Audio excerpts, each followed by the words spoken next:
사사기 4장 1절부터 10절까지 말씀을 교독하도록 하겠습니다. 가끔 아이를 키우면서 야단을 칠 때가 있습니다. 야단을 칠 때 너가 왜 이렇게 했느냐, 이렇게 하면 안 되지 않느냐라고 야단을 치는데, 가만히 야단을 치면서 생각을 해보면 제 마음속에 자기도 저 자신을 보고 이야기하는 겁니다. 니도 그렇게 하지 않았는데 어떻게 네 아이에게는 그걸 강조하느냐라는 마음이 제 마음속에 드는 겁니다. 가만히 생각해 보면 저도 어릴 때 똑같이 말을 안 들었음에도 불구하고 아이는 내 말을 잘 듣기를 바라는 겁니다. 저는 저희 어머니에게 말을 잘 안 들었음에도 불구하고 아이는 100% 모든 면에서 제 말을 듣기를 바라는 모습, 야, 이게 진짜 도둑놈 심보다라는 생각이 좀 들기도 합니다.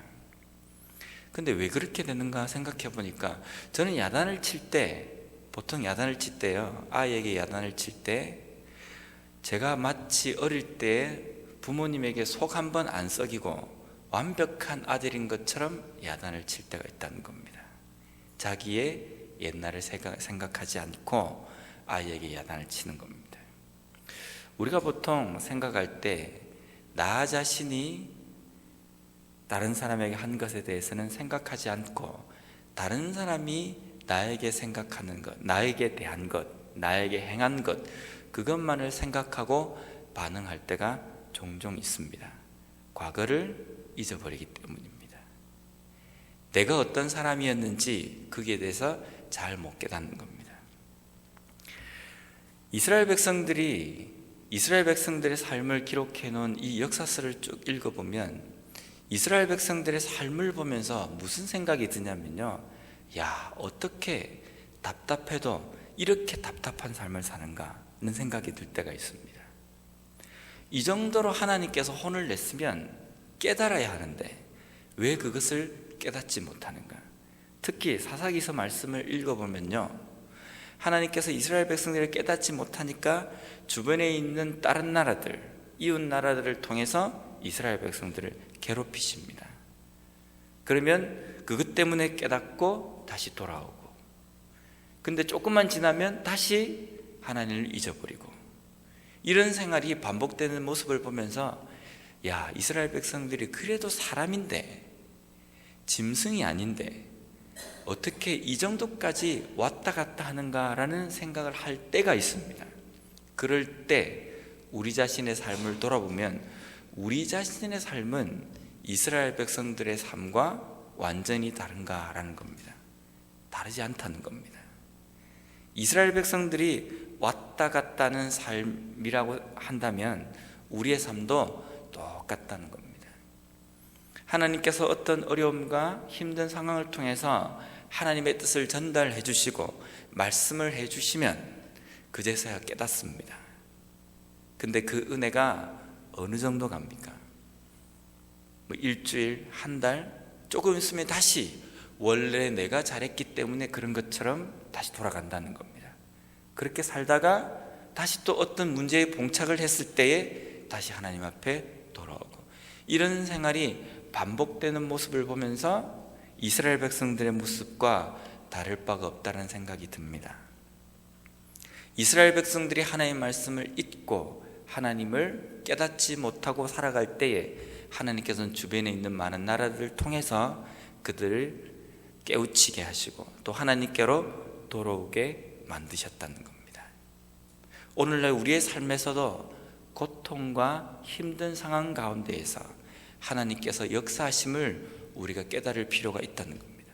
물론 하나님께서 어려움을 주셔서 우리를 깨닫도록 만드시기 전에 우리가 깨닫고 돌아오면 좋겠지만요, 때로는 우리의 삶 속에 우리가 깨닫지 못하기 때문에 고통을, 때로는 실패를 주시기도 하신다는 겁니다.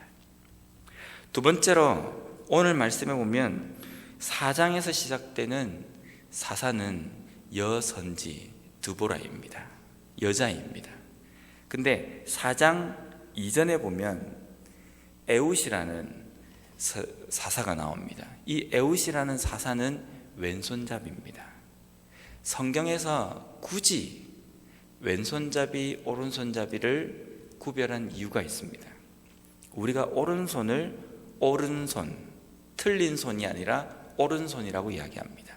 이유는 오른손잡이가 정상이라는 생각이 사람들 생각 속에 있기 때문입니다. 왼손잡이는 비정상이라는 생각이 우리에게 있습니다. 그래서 옛 어른들은 아이가 왼손을 쓸 때에는 그 왼손을 기둥에다 묶어놓고 오른손만 쓰도록 한 경우도 있습니다. 근데 요즘은 그렇지 않습니다. 그 정도로 왼손을 쓰는 사람은 오른손을 쓰는 사람에 비해서 정상, 비정상이라는 표현보다는요 좀 다르다라는 생각이 사람들 속에 있었습니다. 왼손잡이 에웃을 세워서 하나님께서 일하셔야 할 정도로 사람들이 소위 자신들이 정상, 일반적이라고 생각하는 사람들이 제정신을 못 차리고 사는 시대라는 겁니다. 혼탁한 시대라는 겁니다.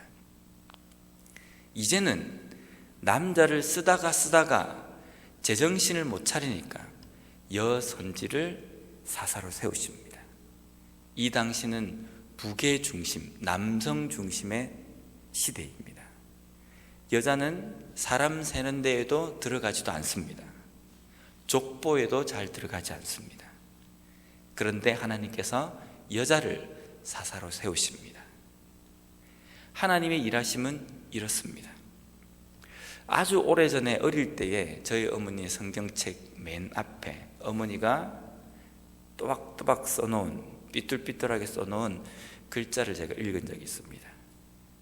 창세기 바로 앞에 있는 빈 공간에다 쓰셨는데요, 남자는 흙으로 만들어졌다.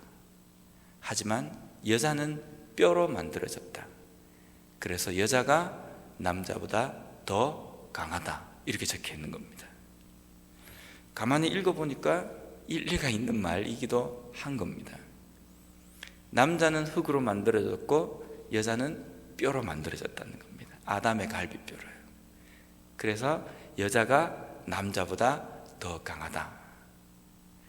저는 그런 것 같습니다. 한 어머니는 10아들을 키워낼 수 있습니다.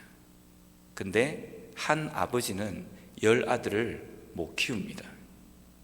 제가 이번에 저희 집사람이 한국에 갔을 때 2아이를 제가 키워봤는데요, 정신이 없는 겁니다.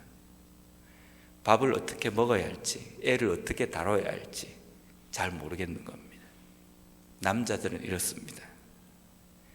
여선지자가 세워졌다고 해서 야, 이거 별거 아니겠구나, 이스라엘이 어떻게 될까, 이렇게 생각할 필요가 없는 겁니다. 왜냐하면 여자이기 때문입니다.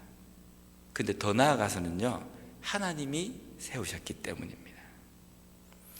사람의 일하는 것은 이 사람이 어느 학교를 졸업했느냐, 이 사람이 어떤 성장 배경을 가지고 있느냐, 이 사람이 얼마만큼 많은 일들을, 업적을 세웠느냐,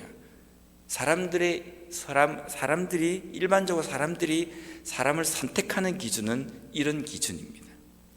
그런데 하나님의 기준은 다릅니다. 우리와 다르다는 겁니다.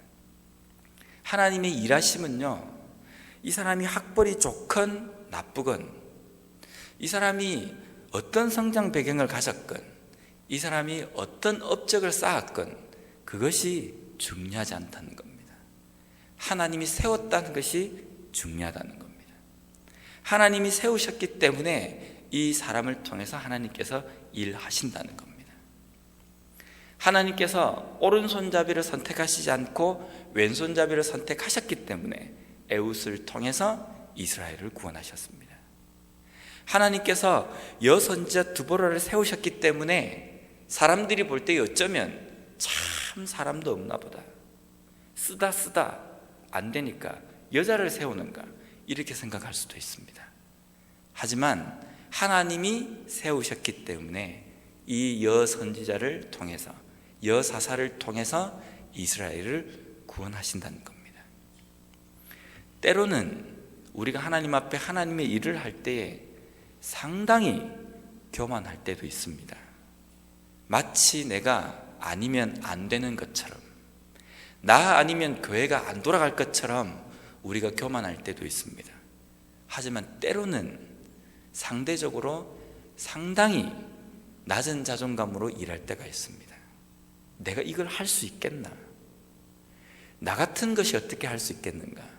나는 믿은 지 얼마 안 됐는데, 직분도 이거밖에 안 되는데, 내 성장 배경은 이렇는데, 나는 사회적으로 많이 못 배웠는데, 이런 생각들 때문에 하나님의 일을 할 때에도 지극히 낮은 자존감으로 있을 때가 있습니다. 그런데 하나님의 일하시면은요, 그게 중요하지 않다는 겁니다. 내가 사회에서 어떤 직업을 가졌건, 내가 한국에서 무슨 직업과 얼마만큼 배웠건 이게 중요하지 않다는 겁니다. 중요한 것은 하나님이 오늘 내가 너를 써야겠다라고 말씀하셨다는 것이 중요하다는 겁니다.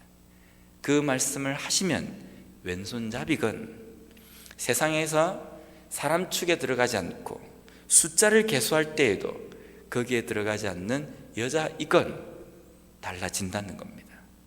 하나님께서 쓰시기만 한다면. 우리가 하나님 앞에 우리 자신에 대해서 볼 때에 하나님 나를 쓰시겠습니까? 내가 너를 좀 써야겠다 라는 그 음성이 있을 때에 우리는 아멘 하면서 하나님 앞에 나아가야 합니다.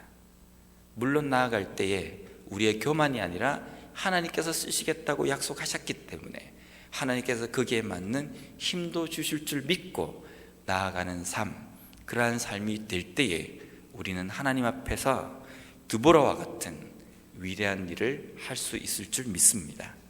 오늘 하루 우리의 주어진 삶 가운데에서 나는 할 수 없다, 나는 이렇기 때문에 못하겠다 라는 마음이 아니라 하나님께서 나에게 힘을 주신다고 한다면 여선지자 드보라처럼 오늘 이 하루에도 나라를 구할 수 있는 위대한 일을 할 수 있는 자신감으로 하나님과 함께 동행하며 이 하루의 삶을 살아가는 우리 모두가 되었으면 좋겠습니다.